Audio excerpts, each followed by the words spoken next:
Assalamualaikum warahmatullahi wabarakatuh. Perkenalkan, nama saya Lima Lydia dari kelas 2 BKPIB. Di sini saya akan menjelaskan mengenai teori kepribadian Erik Erikson. Oke, yang pertama ada biografi Erik Erikson. Erikson lahir di Frankfurt, Jerman pada tanggal 15 Juni 1902. Erikson belajar sebagai analisis anak di Institut Psikoanalitik Wina pada usia 25 tahun. Penelitiannya tersebut kemudian menjadi dasar teori psikososial Erikson yang terkenal, sehingga pada tahun 1950 ia menerbitkan buku yang berjudul Childhood and Society. Erikson menikah dengan Joan Serson dan memiliki 3 anak laki-laki serta 1 perempuan. Erikson wafat pada tanggal 12 Mei 1994 dalam usia 91 tahun. Selanjutnya ada konsep inti kepribadian. Freud berpendapat bahwa kepribadian dipengaruhi oleh faktor biologis, sedangkan menurut Erikson, kepribadian dilihat oleh faktor sosial dan historikal. Erikson mengatakan pengaruh masyarakat adalah pembentuk bagian terbesar ego, meskipun kapasitas yang dibawa sejak lahir oleh individu juga penting dalam perkembangan kepribadian. Erikson membantah gagasan Freud bahwa identitas ditentukan dan dibentuk pada masa kanak-kanak, pada usia 5 atau 6 tahun. Erikson berpendapat bahwa pembentukan identitas adalah proses seumur hidup. Faktor penentu kepribadian. Erikson menyatakan bahwa potensi individu adalah potensi yang ada sejak lahir, yang harus dilestarikan dalam lingkungan budaya. Anak-anak yang dibesarkan dalam budaya sosial yang berbeda cenderung mengembangkan kepribadian yang sesuai dengan nilai dan kebutuhan budaya mereka sendiri. Menurut Erik Erikson, konsep dasar kepribadian manusia tidak hanya dipengaruhi oleh keinginan atau kekuatan internal individu, tetapi juga oleh faktor eksternal seperti kebiasaan, budaya, dan lingkungan, di mana kepribadian individu berkembang dengan memenuhi tahapan-tahapan yang timbul dari seseorang dari lahir sampai masa tua atau dewasa akhir. Selanjutnya ada tahapan perkembangan psikososial. Menurut Erikson, tahapan perkembangan ini terdiri dari 8 tahapan. Yang pertama ada trust vs mistrust, yaitu kepercayaan dan ketidakpercayaan. Ini antara 0 sampai 18 bulan. Hal pertama yang dipelajari seorang anak yaitu dari lingkungannya. Di antaranya mempercayai orang-orang yang ada di sekitarnya, terutama ibu atau orang-orang yang selalu bersama mereka setiap hari. Ketika ibu atau pengasuh memenuhi kebutuhan anak secara memadai, seperti makan dan kasih sayang, anak merasa aman dan dapat diandalkan. Namun, jika ibu dan pengasuh tidak dapat memenuhi kebutuhan anak tersebut, maka anak dapat menjadi tidak aman dan tidak percaya kepada orang lain. Yang kedua ada autonomi vs shame and doubt, atau otonomi vs rasa malu dan ragu, antara 18 bulan sampai 3 tahun. Maksudnya keyakinan orang tua bahwa mereka dapat mengeksplorasi diri di bawah bimbingan dapat membentuk anak menjadi pribadi yang mandiri dan percaya diri. Di sisi lain, jika orang tua yang terlalu membatasi dan ketat dengan anak, maka bisa membuat anak menjadi pemalu serta kurang mandiri. Anak-anak bisa menjadi lemah dan tidak kompeten sehingga selalu malu dan meragukan kemampuannya. Yang ketiga, ada inisiatif melawan rasa bersalah antara umur 3 sampai 6 tahun. Anak-anak prasekolah sudah mulai mematangkan beberapa keterampilan lainnya, seperti keterampilan motorik dan keterampilan bahasa, dapat menjelajahi lingkungan di sekitarnya secara fisik dan sosial, serta mengembangkan inisiatif tindakan.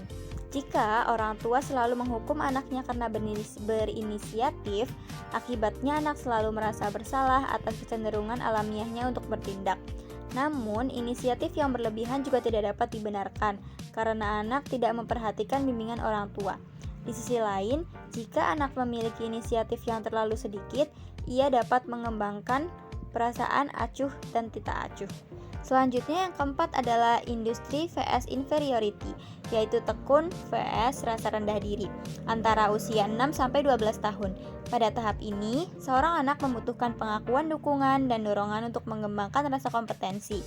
Di sisi lain, tantangan bagi anak pada tahap ini adalah merasa rendah diri karena tidak dapat dan tidak akan mendapatkan dukungan pengakuan yang dibutuhkannya. Selanjutnya yaitu nomor 5, ada identitas vs kebingungan peran. antara usia 12 sampai 18 tahun. Tahap ini, seseorang remaja mencoba banyak hal untuk mengetahui jati dirinya yang sebenarnya. Dan biasanya, sang anak mencari teman-teman yang memiliki kesamaan dengannya untuk menghadapi hal tersebut.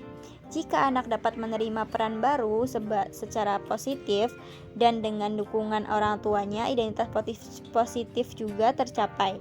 Namun, jika seorang anak kurang mendapatkan bimbingan dan menerima banyak penolakan dari orang tua dalam berbagai perannya, mereka mungkin mengalami kebingungan identitas dan ketidakamanan tentang aspirasi dan kepercayaan diri mereka. Yang keenam yaitu ada tahap intimacy vs isolation, yaitu keintiman isolasi antara 18 sampai 35 tahun. Tahap perkembangan kedewasaan pertama biasanya terjadi pada masa dewasa muda, ketika seseorang merasa siap untuk membentuk hubungan yang dekat dan intim dengan orang lain. Jika Anda berhasil menciptakan hubungan yang dekat, orang tersebut dapat merasakan cinta dan kasih sayang. Identitas pribadi yang kuat penting untuk mengembangkan hubungan yang sehat. Pada saat yang sama, kegagalan menjalin hubungan dapat menyebabkan seseorang merasa jatuh dan merasa terasingkan dari orang lain. Yang ketujuh ada generosity vs stagnation, yaitu bangkit vs stagnan antara usia 35 sampai 64 tahun. Ini adalah tahap perkembangan kedua dari kedewasaan. Biasanya seseorang sudah berevolusi dalam hidupnya.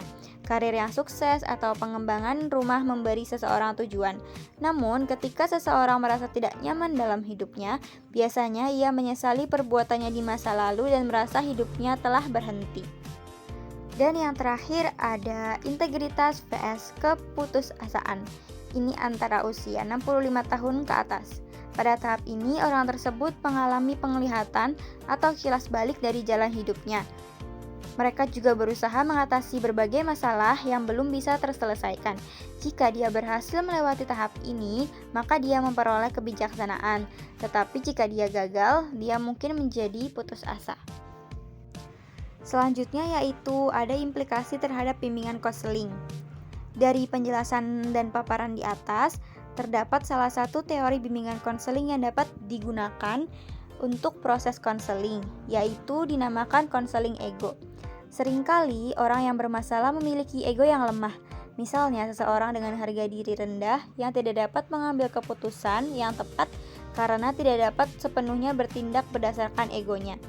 Tujuan dari konseling ini ialah untuk melakukan perubahan pada diri klien agar perilaku bertahan hidup yang diinginkan berkembang dan dapat berkembang sedemikian rupa sehingga ego klien menguat. Ego yang baik adalah ego yang kuat, yaitu ego yang menyesuaikan diri dengan lingkungan tempatnya berada. Mungkin itu saja yang dapat saya sampaikan, kurang lebihnya saya mohon maaf. Wabillahi taufiq wal hidayah. Wassalamualaikum warahmatullahi wabarakatuh. Terima kasih. Bye bye.